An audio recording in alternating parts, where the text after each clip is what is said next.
Magandang araw mga kapatid. Ako po si Jay para sa Landas ng Pag-asa. Ngayong araw ay ang dakilang kapistahan ng pag-akyat ni Jesus sa langit.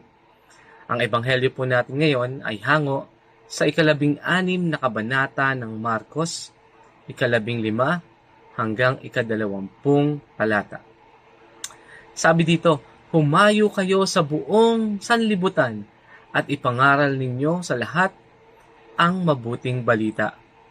At sa bandang huli, sinasabi dito na tinulungan sila ng Panginoon sa gawaing ito.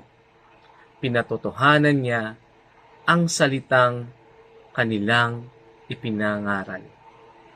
Ang mabuting balita ng Panginoon. Tag-araw na naman. Nakapag-swimming na ba ang lahat?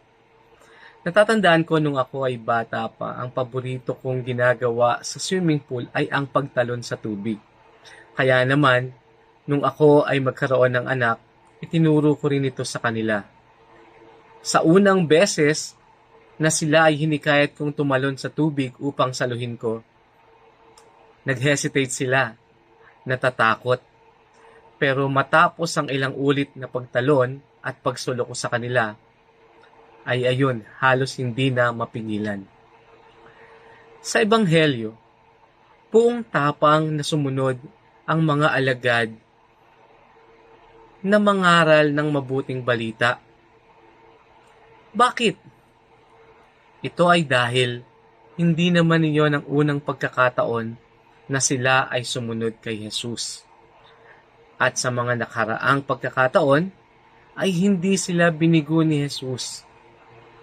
Hindi sila pinabayaan at tinupad niya ang pangakong tutulungan sila habang ginagawa ang mga iniutos niya. Ikaw, may mga naiisip ka ba na pagkakataong ikaw ay natakot na sumunod kay Jesus, pero itinuloy mo pa rin at sa bandang huli ay nagtagumpay ka sa iyong gawain?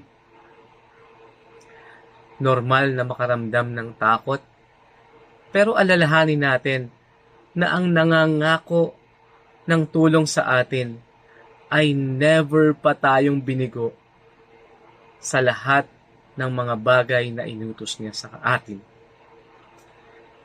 Ano ang pinagagawa sa iyo ni Lord ngayon? Kapatid, umpisahan mo na. Pagkatapos ay ikwento mo sa mga tao, sa kapwa mo, ang tagumpay na makakamit mo upang sila rin ay mas tumapang, mas lumakas ang loob na sumunod kay Jesus para sa ipakikinabang ng kapwa natin. Amen. Kung nagustuhan mo ang video na ito, huwag mag-atubili na i-like at i-share sa lahat ng iyong social media platforms at sabay-sabay tayong maging boses ng pag-asa. Happy Mother's Day sa lahat ng nanay.